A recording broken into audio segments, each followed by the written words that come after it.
It's fractures with a twist, it's fractures with infections, and the highlight of this session is going to be how these cases are managed by a team across disciplines. So with that, I would like to invite our esteemed panelists, Dr. Kirti Sabnis, who's an infectious disease specialist, who's been helping orthopedic surgeons understand bugs and drugs over the last decade and a half. I would also like to invite Dr. Sameer Kumta sir, who's a renowned reconstructive and aesthetic surgeon, who's been known to cover our defects, our crimes with various flaps, and we'll pick on his brains and see what we can gain from his knowledge. To complete the panel, I would like to involve two stalwarts in orthopedic trauma and infections. They need no introduction. Dr. Naveen Thakkar sir, who's the president of the Indian Orthopaedic Association, and Dr. Mohan Desai sir, immediate past president of the Bombay Orthopaedic Society.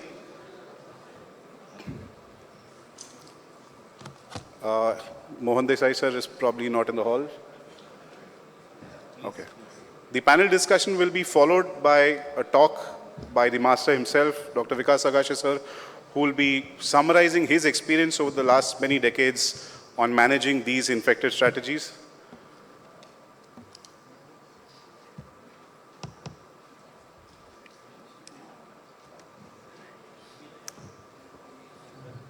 So we'll go ahead with the panel discussion, dive straight into it. So this was a young dental surgeon who had a road traffic accident. He sustained a highly comminuted proximal tibia fracture with a very, very poor soft tissue envelope. There was no neurovascular deficit, and as per the surgical notes from the primary surgeon, there was no evidence of any compartment syndrome. So you can see clearly on the right-hand side a very, very contused soft tissue envelope. They rightly put a knee-spanning external fixator, did a 3D reconstruction with a CT scan, waited for the soft tissue envelope to improve, and then did open reduction internal fixation with a plating 2 weeks after the primary injury. The X-ray showed a posteromedial plate, a lateral plate, an anteroposterior screw for the tuberosity, and by and large the reduction looked excellent with good stability. Unfortunately, patient went on to have significant pain, discharge, fever, all signs clinically, clearly suggestive of early surgical site infection. Now, this question goes to all the panelists. I would like to start with Kumta sir. Sir, generally what we see with these proximal tibia fractures is a very, very poor soft tissue envelope with serous blisters, hemorrhagic blisters, internal contusions. Plastic surgeons are trained over the years to understand soft tissue envelope. When should you go in? How do you read the soft tissue? When is the best time to take that incision? Could you throw some light on these? Yeah, thank you, Aditya. I think we first need to assess whether the collection under it is tense. If it is tense, that means that skin is under pressure and it's going to be devascularized. So the earlier you release the pressure, the better it is. So at least incise and drain, let out the hematoma, and under aseptic conditions, stabilize the bone. Then over the next 48 hours, you can decide whether the skin is going to survive or not. Then we take a call about replacement or whatever. The other is at that time when you take an incision, take the opportunity to do debridement also. So loose bone, you can't leave any loose bone inside, even if you think it's going to unite. But in a closed wound, loose bone might unite. In an open wound, there is no way those small pieces of bone are going to coalesce and unite. So get them out as early as possible. Right, sir. So if we go back 2 weeks back, could the surgeon have done anything else? Should he have waited longer before the infection set in? Is there a guideline to say day 10 is better than, day 14 is better than day 10 or 21 is better? No, wait longer for what? For the soft tissue envelope to settle, the blisters to settle. No, you can't wait for it to settle.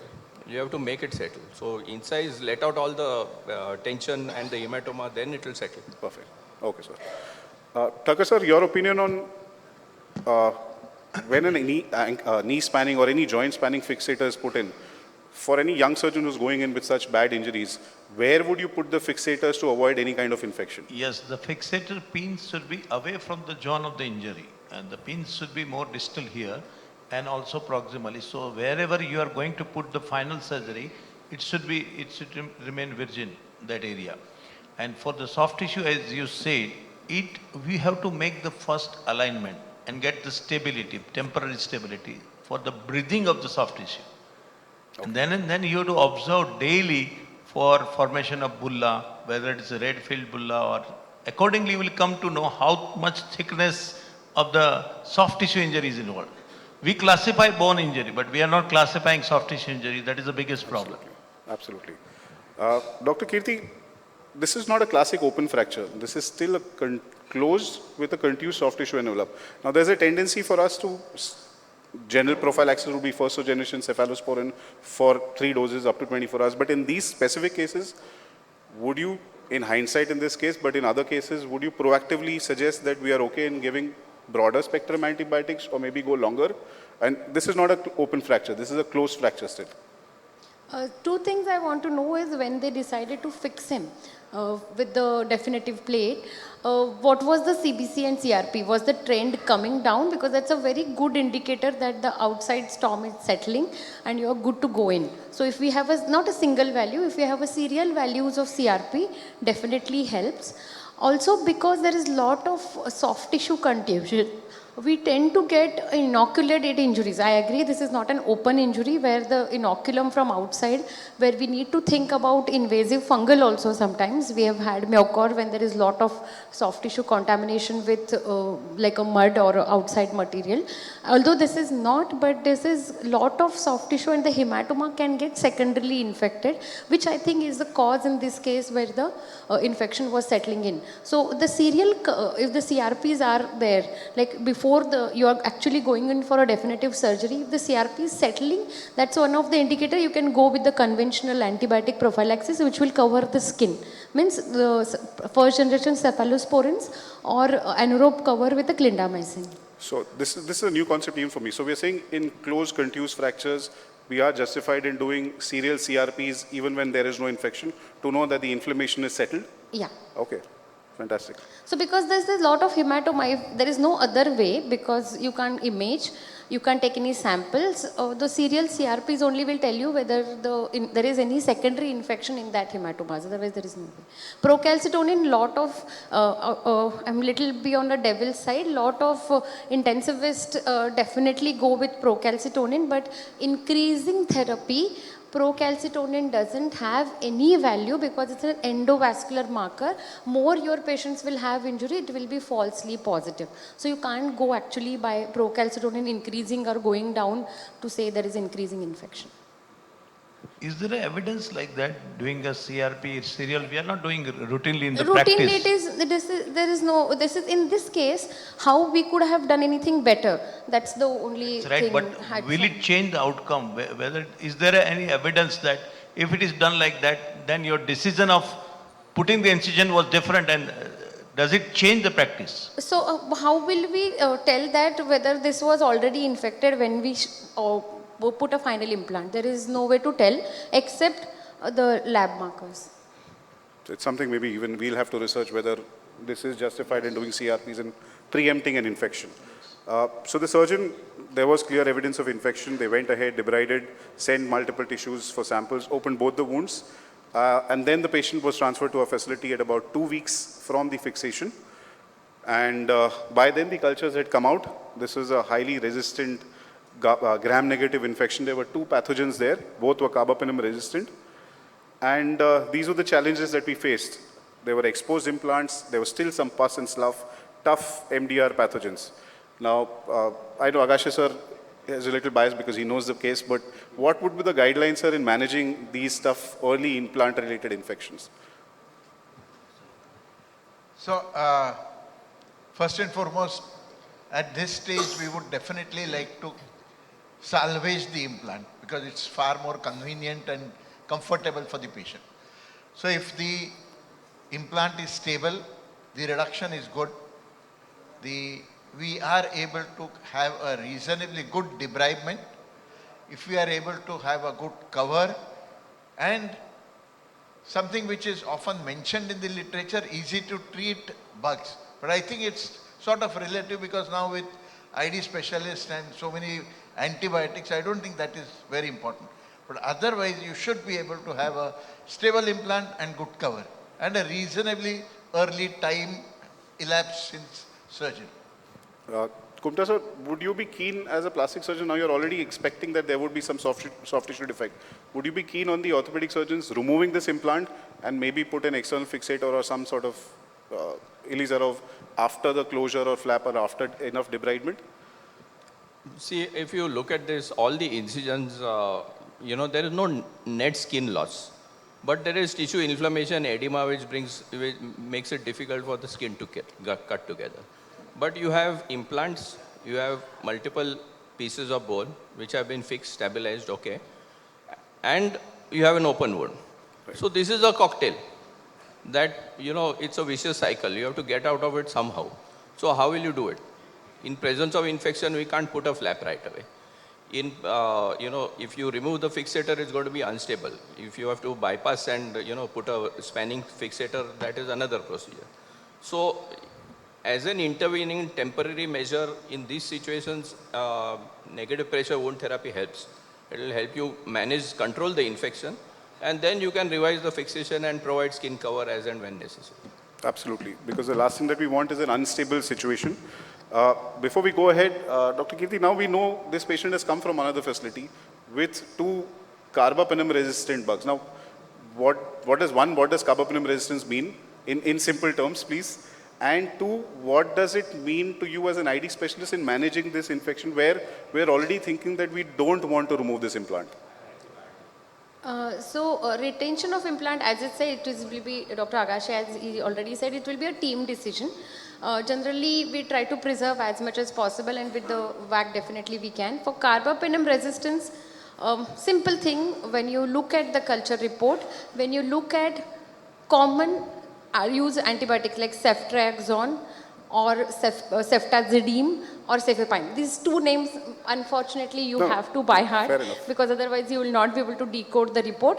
So if it says a 3rd generation cephalosporin resistance, that is ESBL, which is a commonest bug nowadays, means it is does not need to be hospital acquired.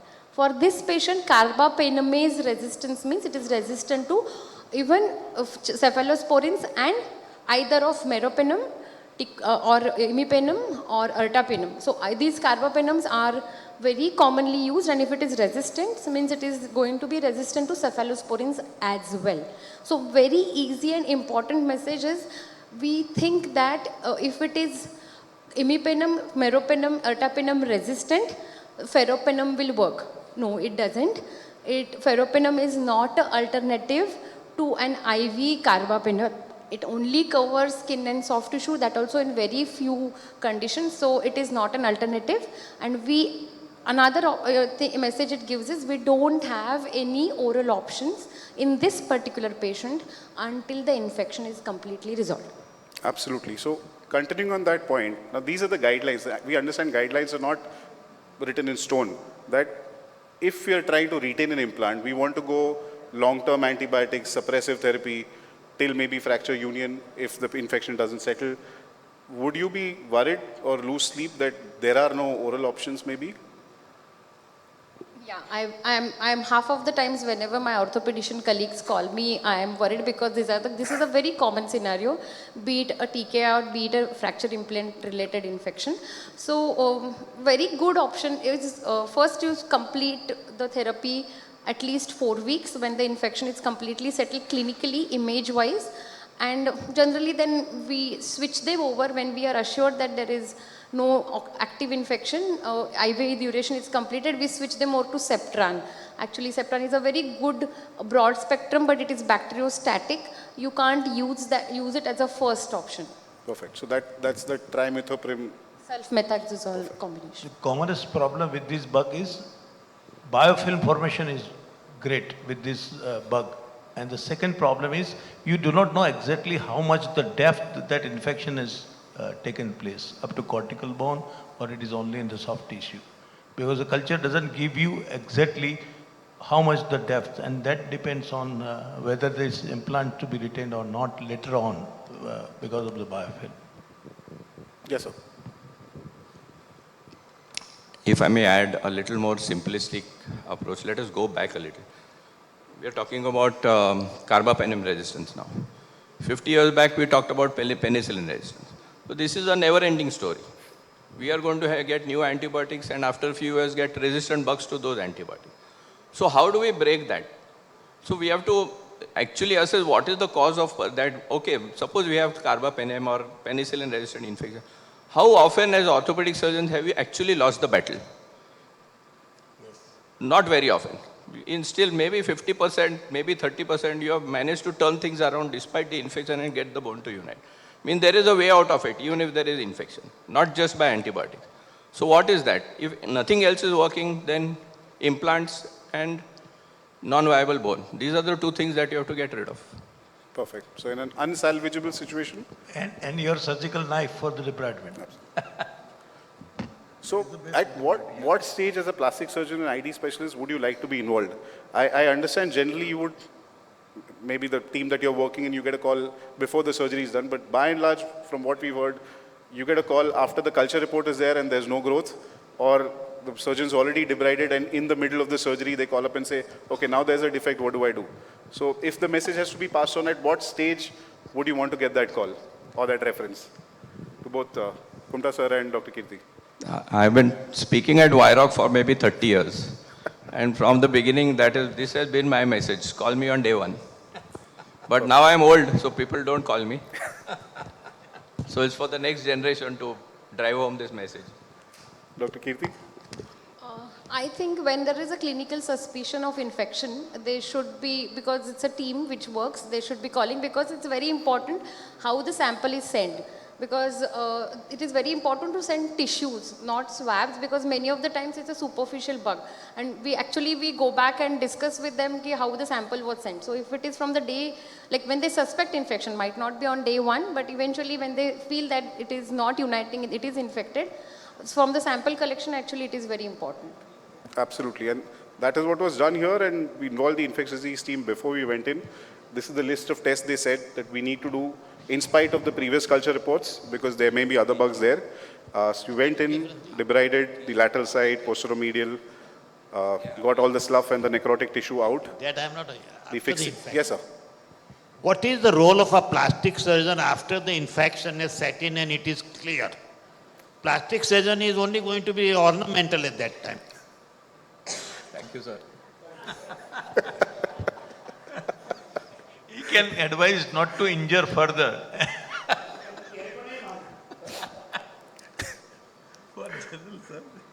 We also opened the anterior incision where the screw was, although it looked dry, but that was the one chance to address it. Like Dr. Kirti highlighted, we went all out to find the bug again, sent multiple tissues. Sir, now at this stage, there are wounds. If you were involved here, would you put negative pressure wound therapy, close on day one, or skin graft? Kumta sir? Sorry, would you be happy to put a negative pressure wound therapy here, like you said earlier, or it looks clean, would you want to close on day one if it is possible without tension? So if it's possible without tension, yeah, we can close on day one.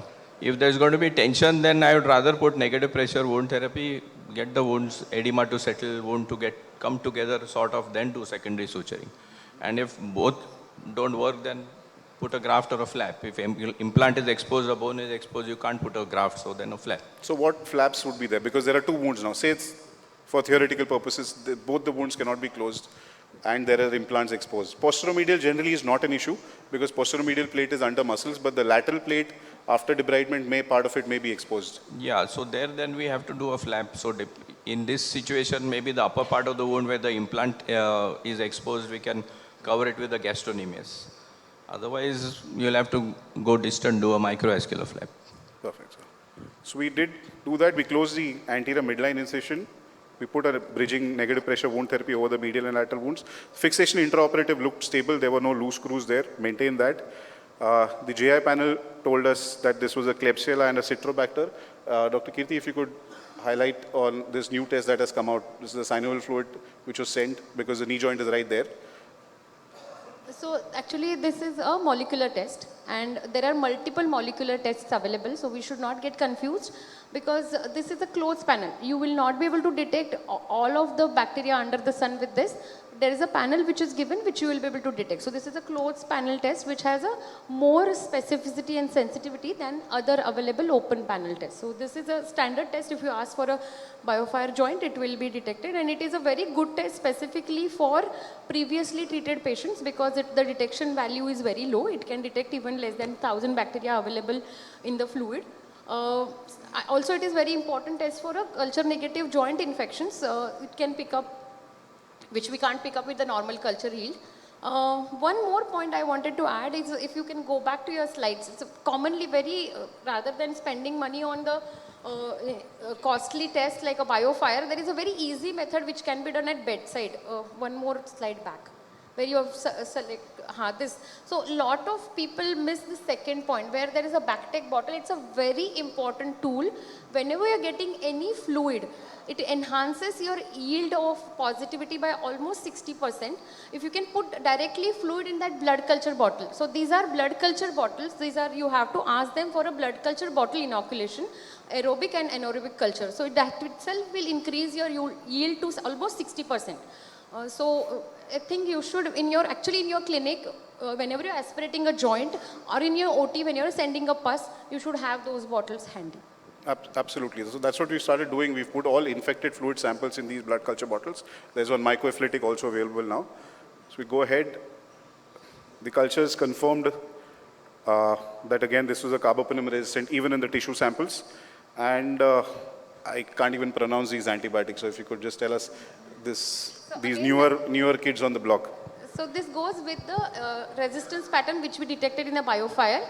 So this is a combination of ceftazidime avibactam, which is a 4th generation cephalosporin, with a monobactam, so which the sensitivity can be done in the lab nowadays. And mostly, as we have chosen it, it will be sensitive, and as we correctly gave for 4 weeks, and followed by. So basically now, like Kumta was saying, we have options. As you get resistance, you get more antibiotic options, and this is sort of less toxic than the standard colistin. This is the only option actually we have. We don't have much choice in this currently, this patient report which you said. As Dr. Kumta, Dr. Agashe already, Dr. Thakkar already mentioned, it's important how clean we make the film, a field without the biofilm. That actually give us the success, because the resistance will keep on coming as more and more we use if we have not controlled the biofilm well. And in spite of it being a multi-drug resistant bug, there was an oral antibiotic available, which you had pointed out earlier, and that is what was given. Partial closure was done without tension in the distal part. So the plate proximally could be covered distally. There was muscle there, and then a skin graft was achieved.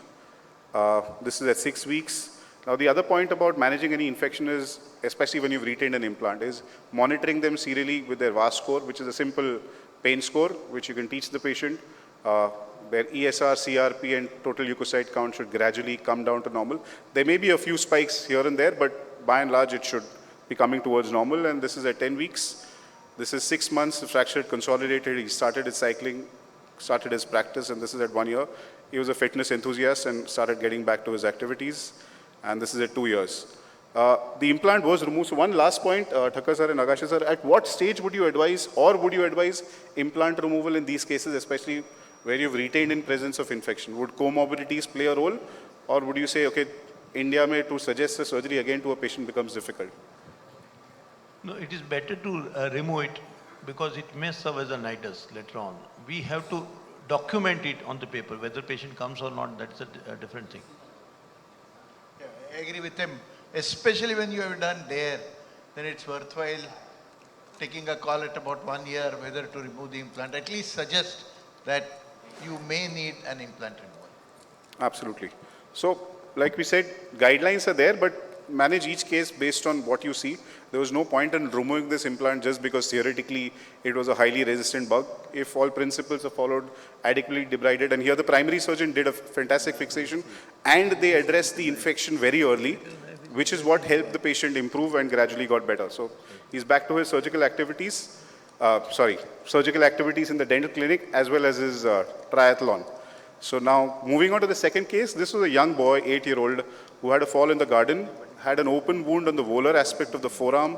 He was started on antibiotics immediately, but operated at 40 hours for some reason.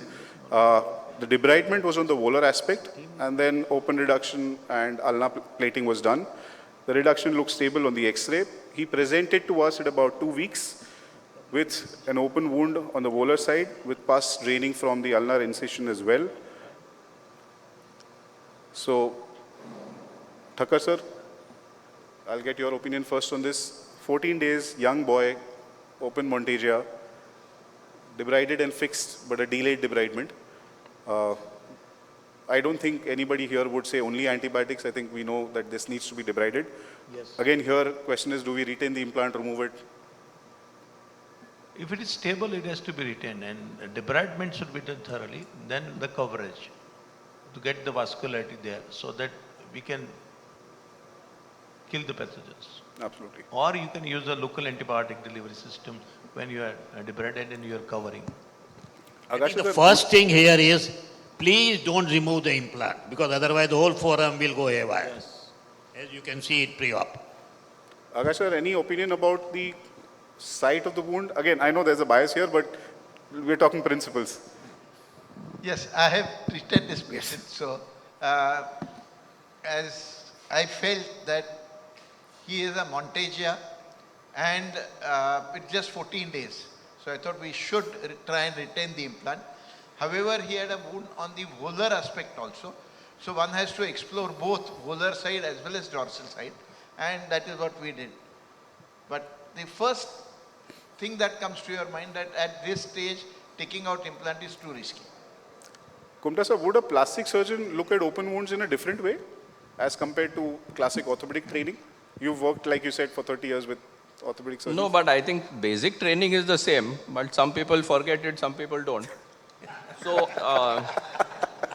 no, see, I agree with Dr. Tanna. At 14 days, no, there is no way you can make out whether the underlying bone has been devascularized by the process of plating. You slip the periosteum, you do that. At 14 days, it's too early. So, unless the bone is dead, there's no logic in removing the plate.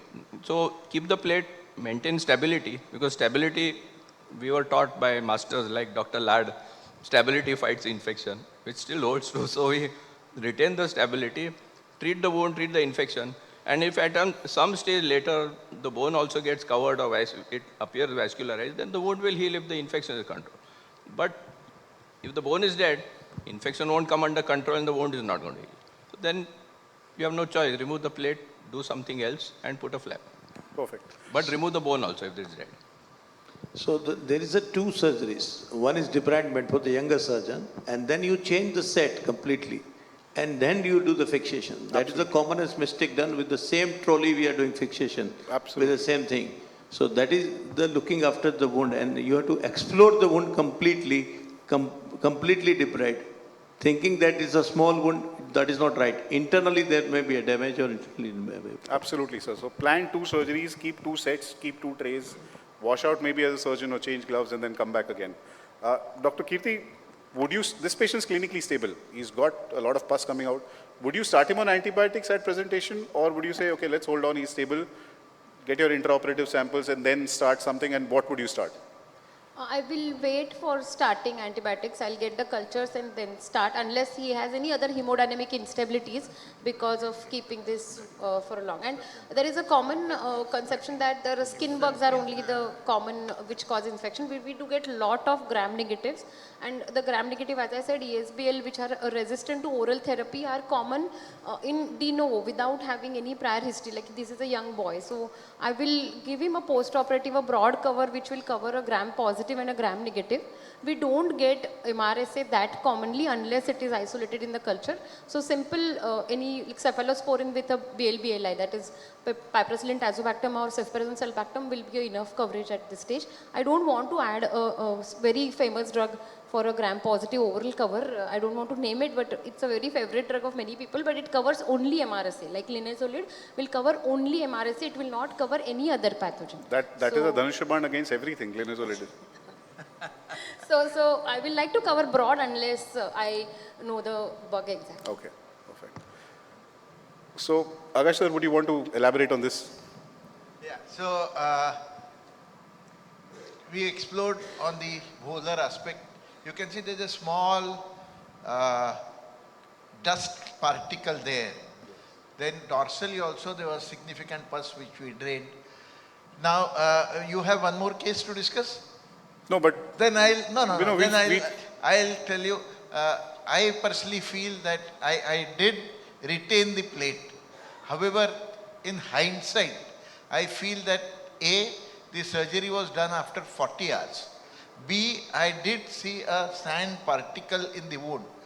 So in hindsight, I feel I should have taken out the plate, explored inside and replated it with a new plate. I think that is what I should have done. Unfortunately, I didn't do that. And we were together and then we thought that it is reasonably stable. And I continued with this plate. But now I would very strongly recommend that since it was done pretty late by the primary surgeon and there was this, so that means probably the debridement could have been inadequate. So hindsight is 60-60, but at that stage what we felt was do no harm, look stable, let's see what nature does. So cultures grew E. coli and enterococcus. So now choice of antibiotic would be? We'll go with the sensitivity. So E. coli, if it is resistant to cephalosporin, we have a very good drug which can be given once a day, which is very convenient for an outpatient therapy, ertapenem. I will choose ertapenem and vancomycin. For E. coli, for Klebsiella, we don't have that option of using ertapenem. I will go back to meropenem and vancomycin. And for enterococcus, vancomycin was given, which was sensitive. According to the sensitive. Perfect. So local antibiotics, we use calcium sulfate beads with colicin and vancomycin here. Closed the wound. Day 12, everyone was happy. The volar wound started improving. But 3 weeks down the line, he started getting 2 discharging sinuses. He was painless, afebrile. But what we started seeing here again was that butterfly fragment was probably becoming a sequester. Osteolysis was seen at the plate end. Anyone for implant removal at this stage? This is something that we saw, but we probably missed it or maybe overlooked it at a subconscious level, thinking that he was asymptomatic. Let's see if we can suppress the infection with antibiotics and go on. Anyone for a plate removal? So there was an infection beneath the plate also? Yes. Now we know because there's a sinus. So we've removed everything around the plate, but nothing under the plate. Yeah. I have question. Both of the patient treating surgeons are here. Agashi sir, was it like the enterococcus, the gram positive is very difficult to get eradicated also? You feel when we got the culture as enterococcus also with that, we should have taken out? See, as I said, the first day my decision of retaining the plate was probably inappropriate. I should have, plating was necessary. He definitely needed support. You could not have left him without that. So what I would now do is take it out, clean from inside and then replate with another plate, of course, a new plate. Fair enough. So, And here, if you notice, there is a periosteal reaction way away from the fracture site. So that is highly suggestive of infection. There, the yellow arrow, extreme right side, yellow arrow in the last screw, the most distal screw. Do you have a clinical photograph of the wound at this stage when the X-ray was taken? so 7 weeks we don't have, but this was the sinus. So this sinus kept drying up, kept coming back. So it was I think you have a photograph of intraoperative of before this. So my question is, can anyone here say for sure that the bone was viable under that plate with so many holes and sinuses and all that? How much of that bone was viable? So Can anybody say with surety? I can't. So here is the problem, no? That see, we don't have a good way of assessing viability of bone. That is even now that is our biggest problem. So we have earlier we used to inject fluorescein and look through a, UV screen and check for fluorescence. But that worked well for skin, but then fluorescein went out of fashion. Now we have this ICG cameras, but those are expensive. Everywhere they are not available. But today I think probably ICG is the best method to assess viability of any tissue. We inject ICG in a dark room, observe under the camera, it will definitely highlight non-viable pieces, whether it's bone or skin. Bone, we don't have that much experience, but it will highlight the bone. Unfortunately, bone scan doesn't work when you have implants, and bone scan is very diffuse kind of picture, so you can't determine that. So if ICG becomes more available, probably this will get better. Fair enough. That's something that we can keep in the back of our mind. So at 10 weeks, we came with an acute infection, excised everything, removed that sequestered piece, but there was a nice thick bridging callus, which you can see on the C-arm image on the right, which is across the fracture side. Question is, for want of time, I'll just go ahead. The options were to external fixator or put a new plate or a nail or bone graft, but there was nice thick bridging callus. Intraoperatively, it looked stable, so we put him in a slab, and then the bone went on to heal and remodel at 9 months, and the skin, soft tissue envelope also improved. There were no recurrent sinuses at this stage.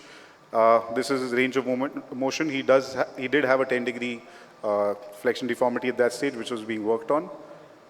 So, like highlighted, like Akash has said, we could have at multiple stages chosen to remove that implant, and especially in an open fracture, which was operated at 40 hours from the primary injury, where we found foreign body inside, maybe the safest would have been to remove that plate, clean the intramedullary canal, and put a new plate. So, if I can ask you, for the first operation which he did it after 40 hours, so whatever it is, if at that time he had really debrided it, put in a plate and keep the wound open in order to see whether anything is required, probably he could have avoided all these infections and all. absolutely. Do you agree to that? Absolutely, sir, absolutely. So it was a day one, like Takasha said, keep 2 trays, take time in your debridement, leave the wound open, and leave it open. Keep the wound open. Leave it You open. put in a plate, keep the wound open, say that. Yes, possibly. Yes. Open wounds should be kept open for observation. Later on, it can be closed. Kumta sir, your opinion We on... can call a plastic surgeon to do the No, job. this is actually the most important point. There is desperation to close a wound. So, you have to overcome that desperation, just leave the wound open. Today, with the help of negative wound pressure, you can leave wound open for a long time without getting external contamination. So, it's a big weapon we have. We should use it. Everybody is in a hurry to close wounds. We should avoid that. Particularly in upper extremity, when you are going to fix it up very early, I think it is mandatory. Yes, sir.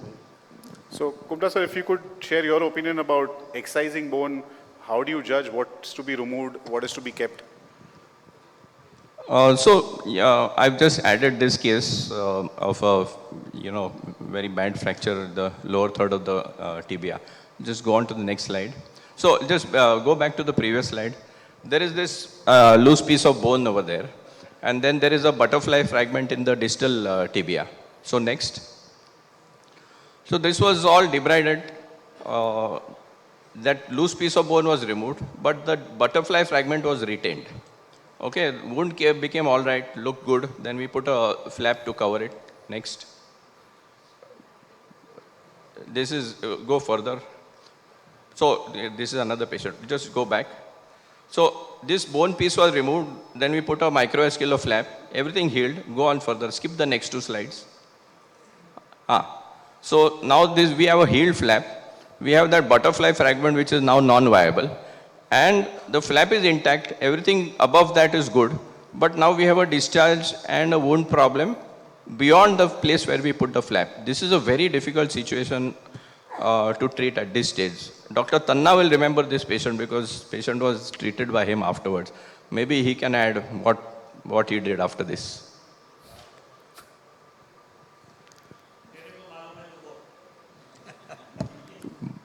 बाद में as you said plastic surgeon का जरूरत नहीं पड़ा तो अच्छा हो गया.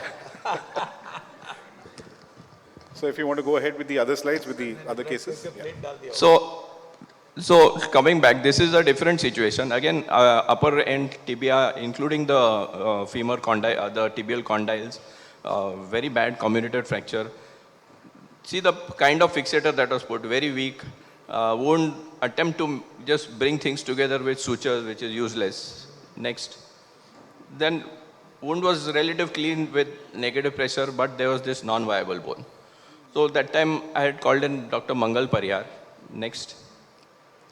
So radical debridement of bone from almost just below the tibial condyles to the lower third of the tibia. Everything was removed. We put in a good ring fixator, he put, and we put in a fibula. In 2 weeks, skin graft and microvascular flap was intact. Everything was healed. Patient went on to union. Go next. This is how it was.